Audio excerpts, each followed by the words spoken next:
Home. What is home? By definition, it could have a number of meanings. For example, it's a place where a person lives permanently. Either alone or with others.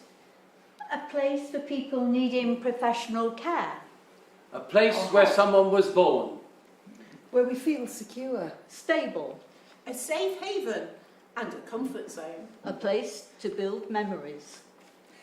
Homes in 75 years have been in all shapes, all sizes, 26 locations.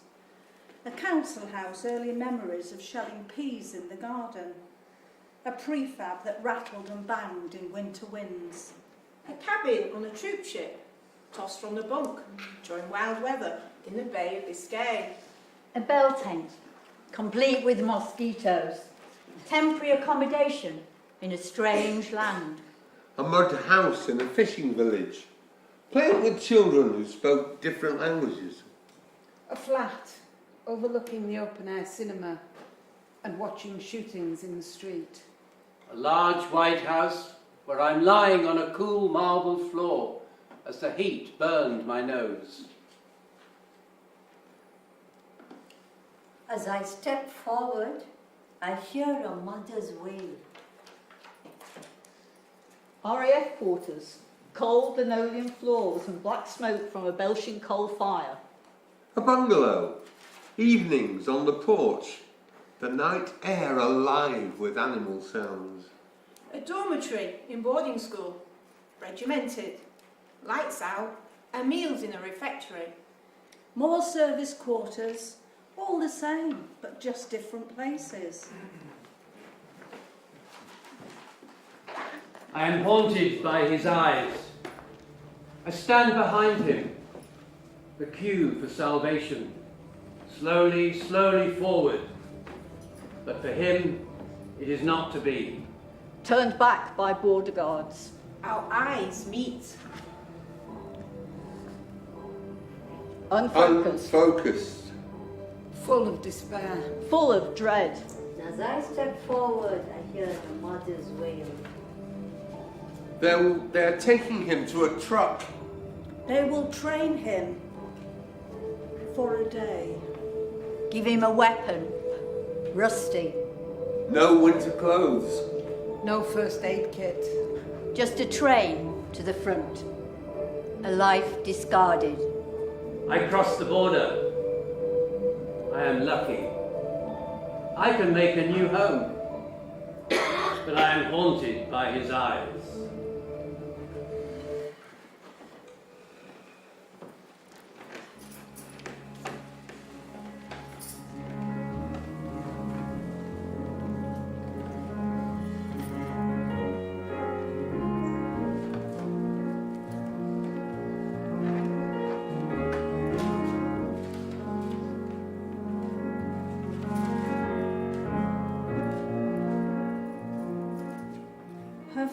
Her sweet face smiles as she watches him run through the quiet, magical wood. Kicking sticks and leaves. Running round the trees to meet her as she pushes his sister, warm and snug in the shining prow. The sun shines, glinting past the branches, glistening on the damp ground. The smell of autumn. Warm and woody. No sound of traffic. Just the gentle swish of the wind through the trees above. And the soft crunch of dried leaves underfoot. As they reach the edge of the quiet, magical wood, he runs ahead to stand on the doorstep. They are home.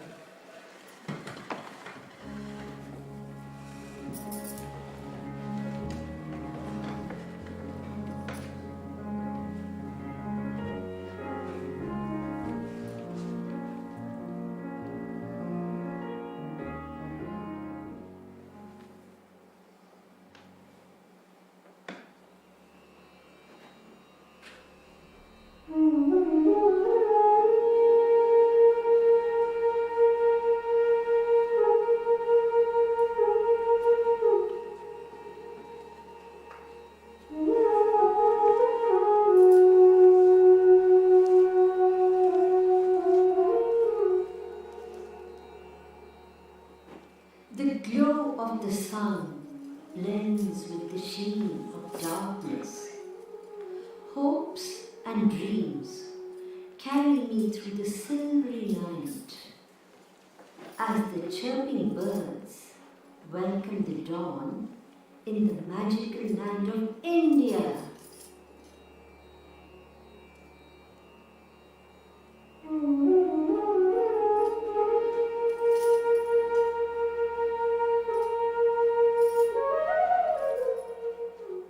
Colors splash and the fragrance of jasmine fills the air, while sounds of music and dancing bells fill my soul. In the distance, I hear a call from the pearl of the Orient.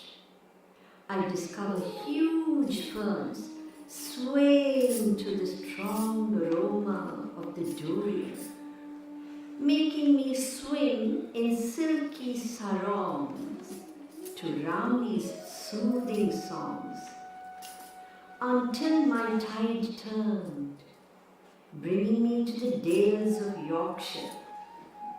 As the daffodils swayed their golden heads to welcome me, soon the scent of roses filled the air, mingling with the cooing of birds. The seasons flew, blending me with the cool breeze. The long road I travelled felt weary, yet wonderful.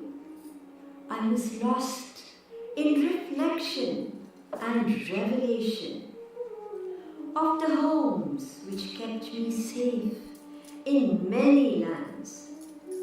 I whisper a gentle prayer as the candles flicker, and I say with grace and gratitude, bless the land and home of all, here, there, and everywhere.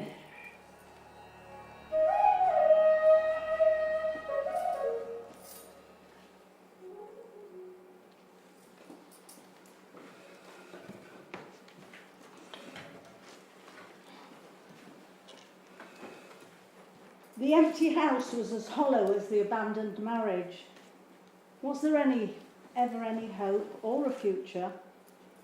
It was a fragile and brittle life with no love, built on a quicksand of expediency. She moved from room to room, remembering, as a tsunami of fear surged through her, and tears slowly rolled down her face. She saw a fading brown stain, a reminder of why she was leaving.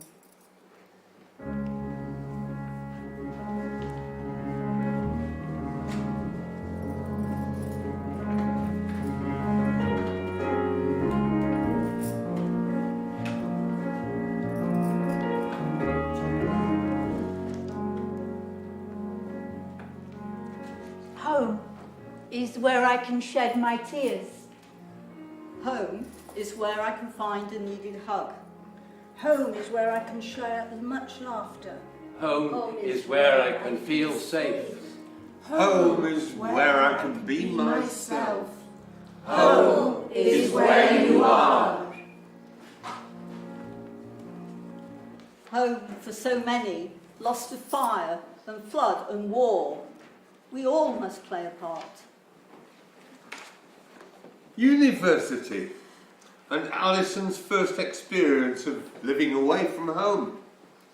Having grown up in the comfortable environment of a Herefordshire village, a fewer than 200 souls, she found the bustle of the metropolis and her 30,000 fellow students difficult to assimilate. She was studying African anthropology, which did reduce the number she came into contact with to a handful. But she found most of them so nerdish and unattractive that melancholy soon dominated her waking hours, or at least those spent outside the lecture hall or tutorial room, for she truly loved her subject and did not regret one jot her choice of degree course. She tried to advance her social life by helping to form a new student society, composed of those members of her faculty with a particular interest in the Hottentot people, the hot sock, as undergraduates tend to call these things, and she was pleased to be accepted as its first secretary, the hot sock sec. Though her small village experience of life ill-prepared her for being misreferred to frequently as the hot sex sock. It did not occur to her that her title sounded to those male students of a less sheltered background like a thermal condom for use on cold winter evenings. Hot sex was as far from her thoughts as it could possibly be, at least for the first 3 weeks of the first term, but that's another story.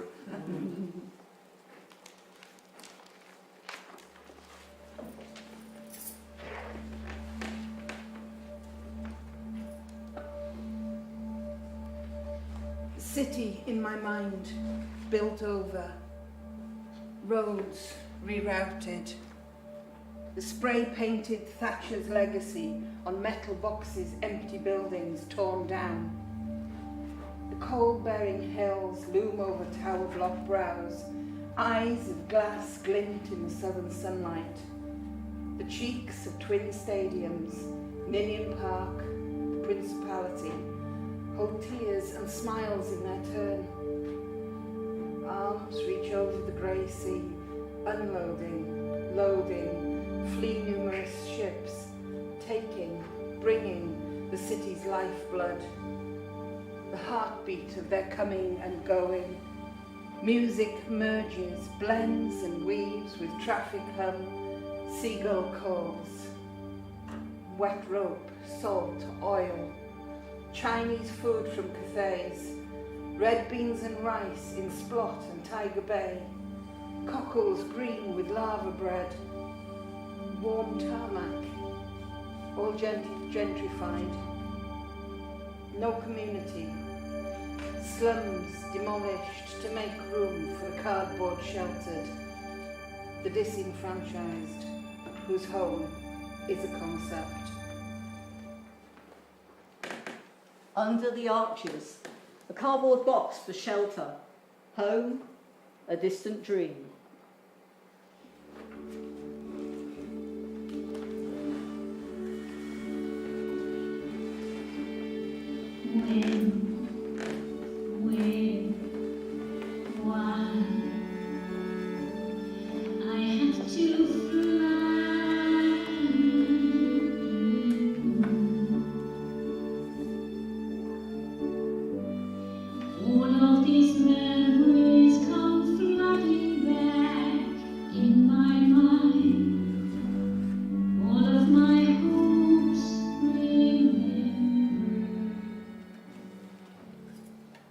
The flights are always cheaper in the night, and so when we arrive, the hour unsocial, darkness is the welcome, and the cold, so central heating on is number one.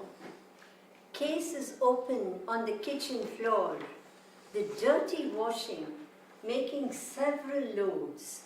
It's difficult to reach across and get that kettle for the first real cup of tea you've tasted since that day, 2 weeks ago. When last you both were here looking forward to the great escape from daily grind to seas of blue and wall-to-wall sunshine, bad flies and sunburn, yeah, and grizzly meat. It needs, though, just 1 hour in one's own bed to cast aside the horrors of the trip. For though it's often pleasurable abroad, there's nothing quite like when you get back home.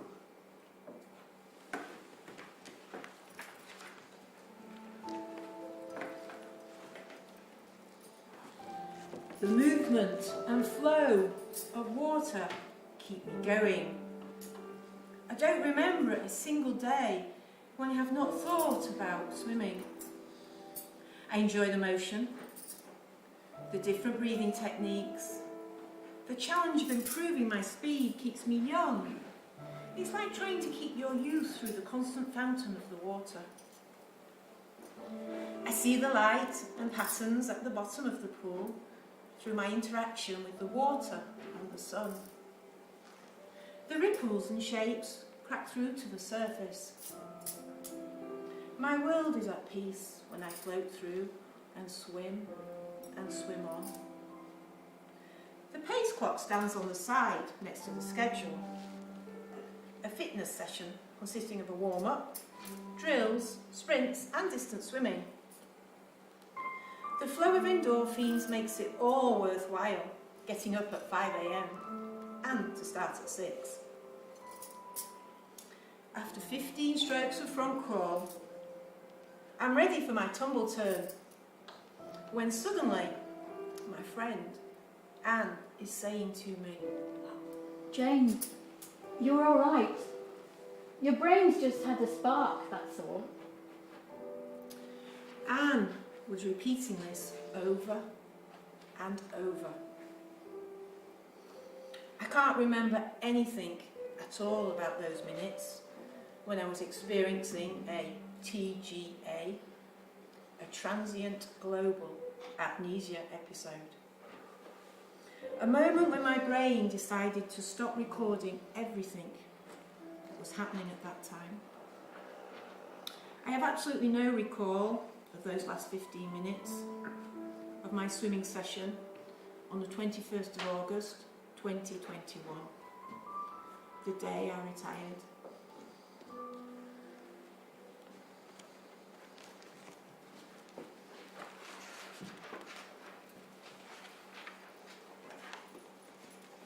A brand new semi, central heating, smells of new paint. A first new home after marriage, breathless with excitement, making a home.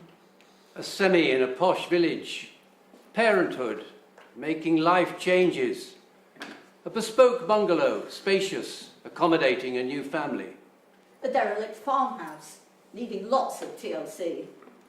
A mud and stud cottage with thatched roof, companions of mice and men. And finally, a modest semi. The last move? All these and more. But what makes dwelling a home? It's a place to be yourself, where you can sing and dance as tunelessly as you please. You can have a lunchtime glass of wine and doze on the sofa, dribbling from your open mouth. You can play Queen at full volume, provided the neighbours are at work. You can linger over coffee in the morning, despite the unwashed dishes in the sink. It's a place where the family meet, bicker, laugh, and come together in noise and chaos. It's where, on a winter's day, you can light a fire, read a book, or just look out the window at the garden. It's a place that's rich with the smells of food as you welcome friends to your home. It's a place you can take your bra off, have a good scratch, and put your PJs on. It's a place you can retire to when you're hurt and upset. Whatever the location, whatever the dwelling, it's your sanctuary, the place that feels safe and secure. It's your home. Held in loving arms as snow and wind rage round us, protected from harm.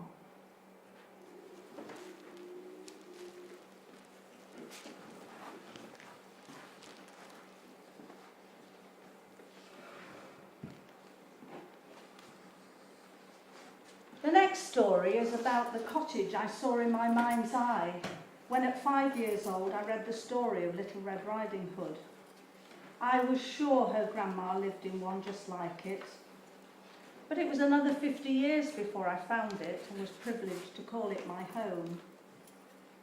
Please feel free to close your eyes and imagine this home I lived in and loved. Its pale terracotta mud and stud walls undulate, textured and uneven. The upstairs window stares down, a single eye framed by an arched, spiky straw eyebrow. Green paint flakes and crumbles from the rough plank door, and there is an uneven gap at the bottom worn with age and rain, providing an entrance for toads and snow on winter days. The door latch is black with age and use, but still gives a sharp click as you enter the hall. The red tiled floor is set on earth and lazily waves as you walk along.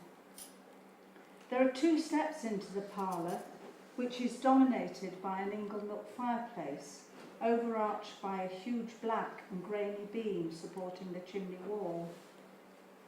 To the right of the iron grate is the bread oven. An iron door stands guard hanging on strap hinges, and securing it shut is a heavy iron bar. No longer in use, it is a reminder of its once important status in this modest cottage.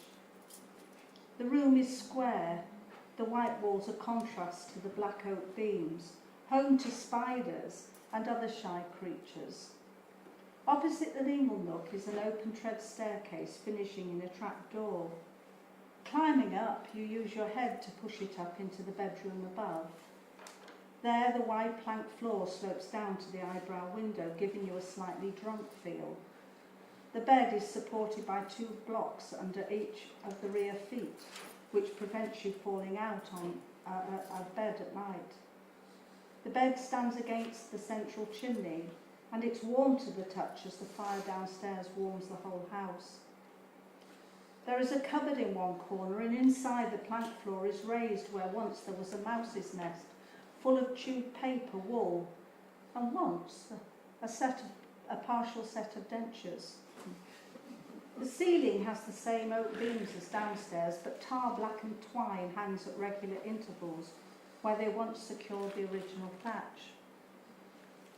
There is another door leading to the second bedroom, where every year red admiral butterflies hatch from who knows where, but it's always called the butterfly bedroom.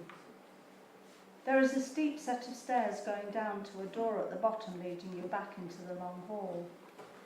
Every inch, every nook and cranny of this 300-year-old mud and stud cottage has a story to tell.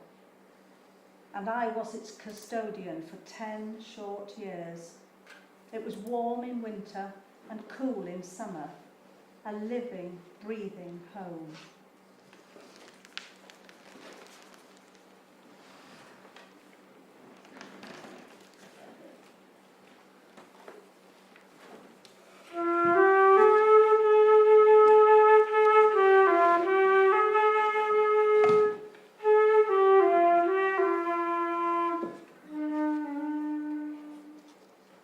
I'm going home to meet my Saviour.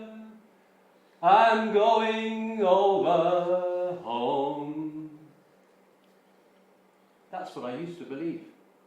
I used to believe that when I die, my body would be in the grave and my soul would be with God. My body in the earth and my soul going home. But I don't believe that anymore. Earth to earth, ashes to ashes, dust to dust. Earth to earth, and we stay in the earth.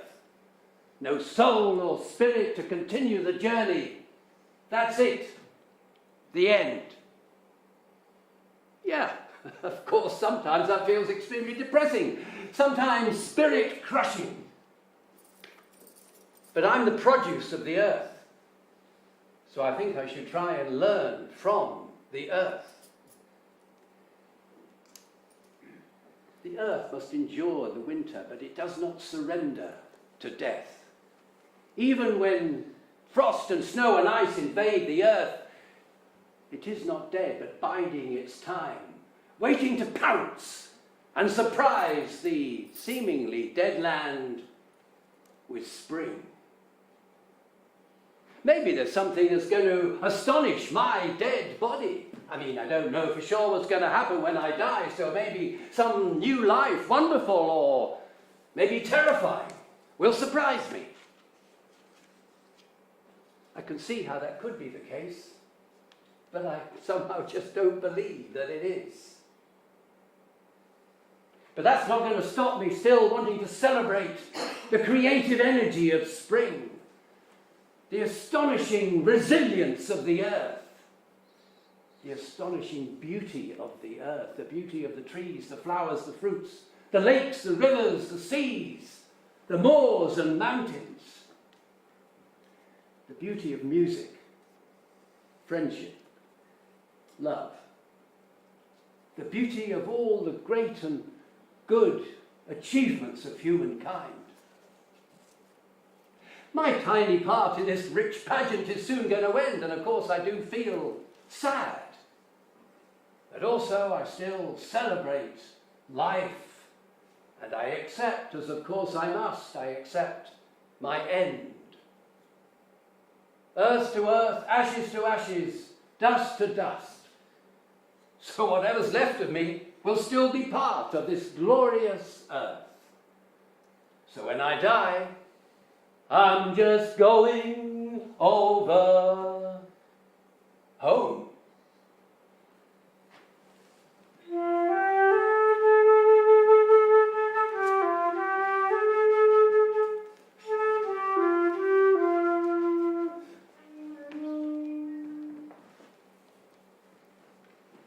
I have spent my life in many different rooms that have been turned into places where magic occurred.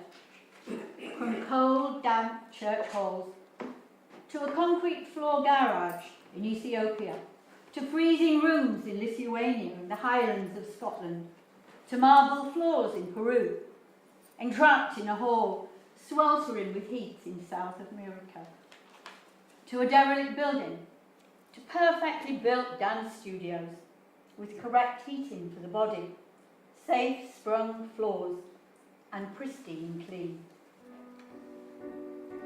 The journey of many spaces began many years ago. As a child, I entered a musty old hall, having been enticed through the doors by the sound of music floating through the air, beckoning me to enter. With deep affection, I recall the room filled with little girls fluttering around as small cynics, attired in their tutus, scraped hair and small buns, pink ballet shoes adorning their feet as they await their transformation into noble and glorious swans. The music played on the honky-tonk piano filled the room, played by a little old woman still wearing her hat and coat. Joining this flock of children, I took my place, clutching a chair, an imaginary bar to hold me steady through the exercises. I could feel the music flow through my body as a cascading waterfall, transporting me to another world. And so, I had my first ballet lesson. I was unaware that my destiny had been written, and my journey into the world of dance had begun and would last all my life.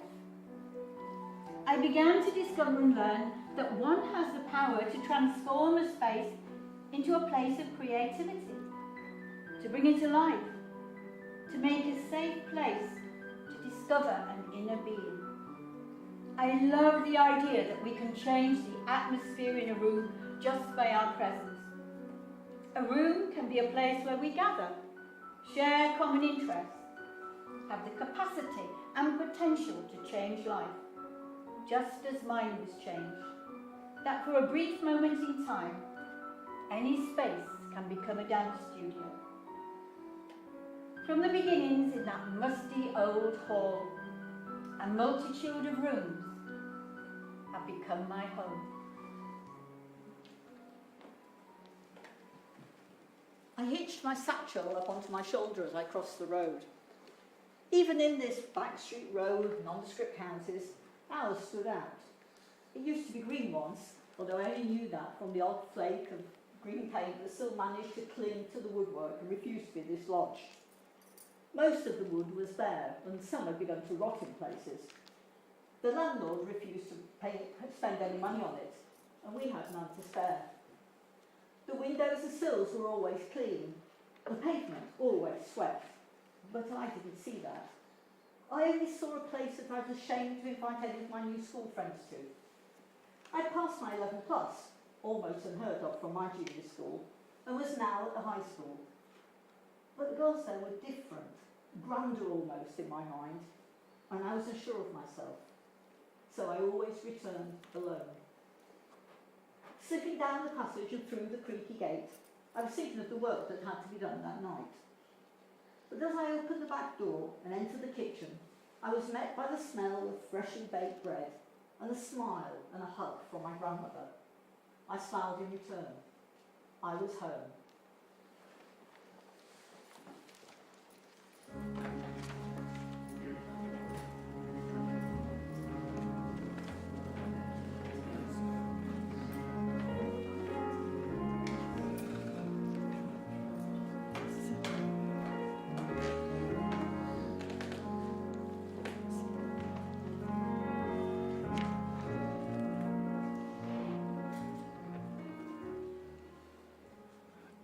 Is there anybody there? Said the traveller, knocking on the moonlit door. Hang on a minute. My mum replied. It's 4:25. You can't go knocking people up at this time in the morning to almost break down my front door without a word of warning. It's tantamount to harassment. So will you go away?